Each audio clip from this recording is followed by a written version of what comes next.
السلام علیکم ناظرین، جیسا کہ آپ کو پتہ ہے کہ حالات پاکستان میں تیزی سے بدل رہے ہیں، خاص طور پر وہ جو سیاسی حالات ہیں۔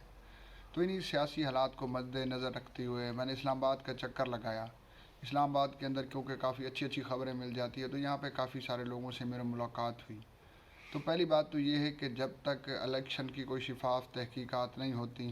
اس الیکشن کے اندر جو دھاندلا ہوا ہے تو اسٹیبلٹی نہیں آ رہی۔ لیکن ایک بڑی ڈیولپمنٹ اب تو اس کا میڈیا پہ بھی اعلان کر دیا گیا ہے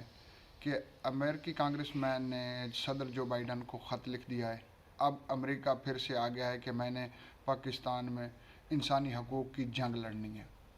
تو کانگریس مین نے جو خط لکھا جو بائیڈن کو، اس کے اندر 30 اور ممبران کی بھی اس کو تائید تھی۔ تو اس خط کے اندر امریکہ سے 3 شرائط کا مطالبہ کیا گیا، مطلب کہ وہ اس کانگریس مین نے جو بائیڈن سے 3 شرائط کا مطالبہ کیا ہے جو کہ پاکستان کے حوالے سے ہیں۔ پہلی شرط تو یہ ہے کہ پاکستان کے اندر جو انتخابات ہوئے ہیں، جب تک اس کی شفاف تحقیقات نہیں ہو جاتی، ٹرانسپیرنٹ تحقیقات نہیں ہو جاتی، تب تک پاکستان کی نئی حکومت کو تسلیم نہ کیا جائے۔ یہ تھا ان کا پہلا مطالبہ۔ دوسرا مطالبہ یہ تھا کہ پاکستان کے اندر جتنے بھی سیاسی قیدی ہیں، مطلب کہ سیاسی ایکٹیویٹیز، تقریروں وغیرہ کی وجہ سے جن کو اس ٹائم پابند سلاسل کیا گیا ہے، ان کی رہائی کروائی جائے۔ ان کی رہائی کا یہ دوسرا مطالبہ تھا۔ اور تیسرا مطالبہ ان کا یہی تھا کہ پاکستان کے اندر جس طرح کے انتخابات ہوئے، ان کے اوپر جو تحفظات ہیں، تو پاکستان کی عوام کو امریکہ یہ یقین فراہم کرنا چاہتا ہے کہ ہم ان کے ساتھ اس انسانی ہمدردی اور انسانی بنیادی حقوق کی جنگ میں ساتھ ہیں، اور پاکستان کی عوام کو باور کروانے تک پاکستان کی نئی حکومت کو تسلیم نہ کیا جائے کہ ہم اس حقوق کی جنگ میں آپ کے ساتھ ہیں۔ تو دیکھیں کہ اس عمران خان نے جب IMF کو خط لکھا تھا تو یہ ساری سٹوری اسی خط کے تناظر میں گھومی ہے۔ حالانکہ جو موجودہ حکومت کا سیٹ اپ بن گیا، اس سیٹ اپ نے تو عمران خان کے اس IMF کے خط کو ملک کی سازش کا نام دیا تھا، لیکن یہ ہے کہ یہ اسی خط کی وجہ سے تھا۔ اس خط میں تو عمران خان نے واضح لکھا تھا کہ ان کو قسط دی جائے، لیکن یہ ہے کہ جو پاکستان میں انتخابات ہوئے ہیں اس کے اندر مینڈیٹ چوری کیا گیا، لیکن اس کے ساتھ ساتھ ان انتخابات کی شفاف تحقیقات بھی کروائی جائیں۔ تو یہ اسی خط کے تناظر میں کانگریسی مین نے یہ جو بائیڈن کو خط لکھا ہے،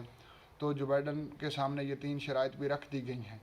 ابھی تک یہ نئی حکومت کا سیٹ اپ جو ہے، ان کی طرف سے اس کے اوپر کوئی جواب نہیں آیا، نہ کسی نے کوئی میڈیا ٹاک کی ہے۔ ویسے بھی کل پاکستان تحریک انصاف نے پورے پاکستان کے اندر مطالبہ کر دیا کہ ہم ہڑتال وغیرہ کریں گے، احتجاجی کال دی ہوئی ہے۔ تو اگر پھر سے لوگ نکلتے ہیں لاہور، اسلام آباد، کیونکہ لاسٹ ٹائم جب 2 مارچ کو انہوں نے بتایا تھا تو اس وقت کافی تعداد میں لوگ آئے تھے۔ یہ اور بات ہے کہ لوگوں کی گرفتاریاں بھی ہوئیں، کیونکہ موجودہ حکومتی سیٹ اپ جو ہے نا، اب ان کو جو ہے نا یہ احتجاج بھی نہیں کرنے دے رہا، اور بار بار ان کے وکلاء بھی یہی کہہ رہے ہیں کہ احتجاج کرنا ہمارا آئینی حق ہے اور ہمارے آئینی حق کو ڈسٹرب نہ کیا جائے۔ تو اگر پھر سے کل کافی ساری تعداد میں لوگ باہر نکل آتے ہیں تو پھر حکومت کے اوپر ایک پریشر بلٹ اپ ہو جائے گا کہ ان جو انتخابات ہوئے ہیں ان کی کوئی تحقیقات کروائی جائیں، کیونکہ جو کانگریسی مین کا خط تھا اس کے اندر بھی فارم 45 اور 47 کے اندر جو اختلافات پائے جاتے ہیں اس کا بھی ذکر کیا گیا۔ ساتھ ساتھ میں یہ بھی ذکر کیا گیا تھا اس خط کے اندر کہ الیکشن والے دن پاکستان کے اندر موبائل فون سروس اور ڈیٹا کالز وغیرہ معطل کر دی گئی تھی، جس وجہ سے لوگوں کو پولنگز تلاش کرنے میں مشکلات کا سامنا ہوا، کیونکہ خاص طور پہ پولنگز تلاش کون کر رہے تھے؟ PTI کے لوگ ہی تلاش کر رہے تھے، اور PTI کے لوگوں کو یہ مسئلہ آ رہا تھا اس وقت، کیونکہ وہ ایک نشان تو تھا کوئی نہیں اور مختلف قسم کے نشانات ملے ہوئے تھے، اور کافی سارے لوگوں کو پتہ ہی نہیں تھا۔ تو یہ کل کا دن جو ہے نا بڑا اہم ہوگا کہ اگر پاکستان تحریک انصاف کی قیادت پھر سے لوگوں کو روڈوں پہ نکالنے میں کامیاب ہو جاتی ہے تو ایک پریشر بلٹ اپ ہوگا۔ تو نئی اپڈیٹ کے ساتھ انشاءاللہ آپ کے ساتھ جلد ملاقات کریں گے، تب تک کے لیے اللہ نگہبان۔